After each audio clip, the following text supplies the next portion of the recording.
ഈശോമിശിഹായ്ക്ക് സ്തുതിയായിരിക്കട്ടെ. യെശയ്യാ പ്രവാചകന്റെ പുസ്തകം 40-ാം അധ്യായം 31-ാം തിരുവചനം ഇന്ന് നമുക്ക് സ്വന്തമാക്കാം. ദൈവത്തിൽ ആശ്രയിക്കുന്നവൻ വീണ്ടും ശക്തി പ്രാപിക്കും. അവർ കഴുകന്മാരെ പോലെ ചിറകടിച്ച് പറന്നുയരും.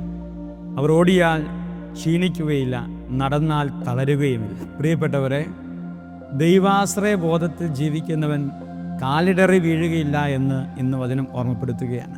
അവർക്ക് ക്ഷീണങ്ങളുണ്ടാകാം, ഭൗതികതയുടെ ക്ഷീണമുണ്ടാകാം, ചിലപ്പോൾ രോഗപീഠകളിലൂടെ കടന്നു പോകാം, സഹനങ്ങളുണ്ടാകാം. പക്ഷേ അവരുടെ ജീവിതം ഒരിക്കലും നശിച്ചു പോകില്ലെന്ന്, ആത്മാവ് ബലമുള്ളതായി തീരുമെന്ന്, കർത്താവിൽ ആശ്രയിച്ചാൽ വീണ്ടും നീ ശക്തി പ്രാപിക്കുമെന്നാണ് വചനം പറയുക. ഇന്നത്തെ കാലഘട്ടത്തിൽ നമ്മുടെ മക്കൾക്ക് ഒത്തിരി അറിവുണ്ട്, ഒത്തിരിയേറെ അഭിഷേകമുള്ള ലോകമാണ്. പക്ഷേ ആത്മാവിൽ ശക്തിയില്ല.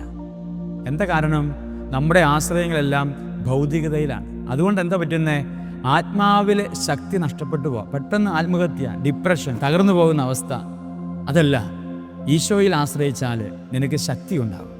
എന്തെല്ലാം പ്രതിസന്ധികളുണ്ടായാലും കഴുകന്മാരെ പോലെ നീ ചിറകടിച്ച് പറന്നുയരും. ഓടിയാൽ തളരുകയില്ല, നശിച്ചു പോവുകയില്ല. ദൈവമേ, ഈ വചനത്തിൻ്റെ ശക്തിയാൽ ജീവിക്കാൻ കൃപയാകണമേ എന്ന് നമുക്ക് പ്രാർത്ഥിക്കാം.